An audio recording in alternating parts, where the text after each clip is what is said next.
বারুইপুর থানা এলাকা নারায়ণীতলা টিএস সনাতন স্কুলে ছাত্রছাত্রী এবং শিক্ষক শিক্ষিকাদের নিয়ে বাড়ির আশেপাশে যদি কাউকে বিষাক্ত সাপে কামড় দেয় তাহলে কি করণীয় সে বিষয়ে জীবিত সাপ এনে সচেতনতার পাঠ দেওয়া হয়।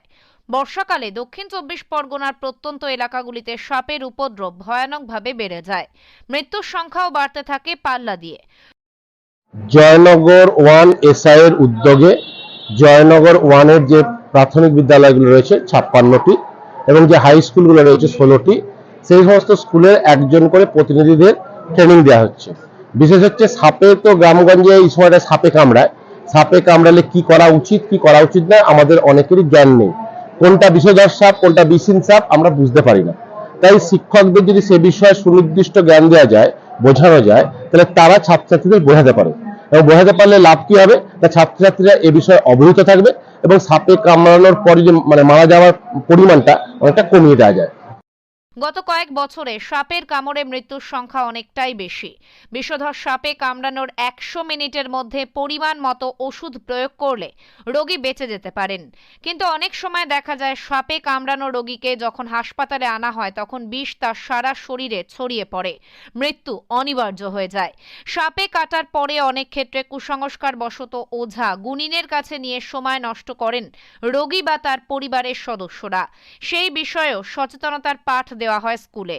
সর্প বিশেষজ্ঞরা বলছেন কালাচের ছোবল বোঝা যায় না, আবার চন্দ্র বোড়ার ছোবলে প্রতিটি মিনিট গুরুত্বপূর্ণ। কোন সাপের কতটা বিষ স্বাস্থ্যের পক্ষে ক্ষতিকর তার সঙ্গেই সাপের কামড়ের পর কি কি করা উচিত এবং কি করা উচিত নয় সেগুলোও বলা হয়েছে। সাপের কামড় তার চিকিৎসা এই বিষয়ের উপর আমাদের অনুষ্ঠান করা আর কি। এখানে যে অনুষ্ঠানটা হচ্ছে, এখানে যে আমরা জ্যান্ত সাপ নিয়ে এসেছি হাতে কলমে বোঝানোর জন্য যে এই সাপগুলো বিষধর, এই সব বিষহীন আর কি। আমরা কয়েকটা সাপ এনেছি আর কি, সেগুলো দেখাবো এরপরে আর কি। অনুষ্ঠানের শেষের আগেই সেই সাপগুলো দেখিয়ে দেবো। জ্যান্ত সাপ মূলত দক্ষিণ চব্বিশ সাপের উপদ্রব বেশি। হ্যাঁ, আমরা সারা দক্ষিণ ২৪ পরগনা না কেন, আমরা সারা পশ্চিমবঙ্গ জুড়ে কাজ করছি যে যাতে সাপের কামড়ের মৃত্যু হার কমানোর লক্ষ্যে কমানো যায় আর কি।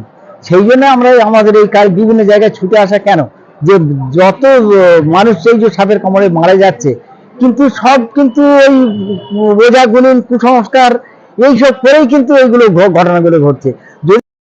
পাশাপাশি বিষহীন সাপের কামড়ে কেমন দাগ হয় কিংবা কালাচ সাপের কতটা বিষ ডেকে আনতে পারে মৃত্যু, এসব তথ্যই তুলে ধরা হয়েছে।